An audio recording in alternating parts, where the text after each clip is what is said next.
The resultant tax of about 0.7% will be much slower than in competing jurisdictions. To provide fillip to toll manufacturing in India, I propose to provide exemption from income tax for 5 years to any non-resident who provides capital goods, equipment or tooling to any toll manufacturer in a bonded zone.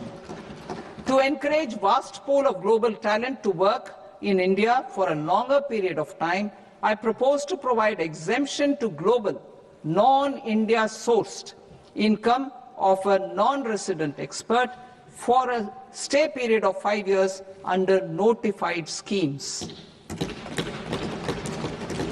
I propose to provide exemption from minimum alternate tax, the MAT, to all non-residents who pay tax on presumptive basis. Tax administration. I propose to constitute a joint committee of Ministry of Corporate Affairs and Central Board of Direct Taxes for incorporating the requirements of income computation and disclosure standards, the ICDS, in the Indian Accounting Standards, IND AS itself. Separate accounting requirement based on ICDS will be done away with from the tax year 27-28.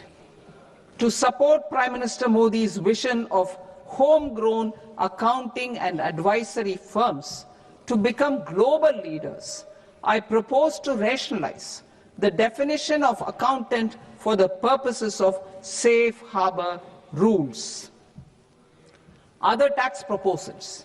Change in taxation of buyback was brought in to address the improper use of buyback route by promoters.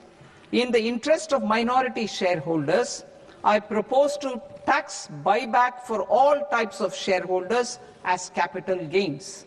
However, to disincentivize misuse of tax arbitrage, promoters will pay an additional buyback tax.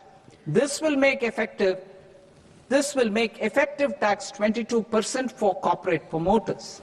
For non-corporate promoters, the effective tax will be 30%.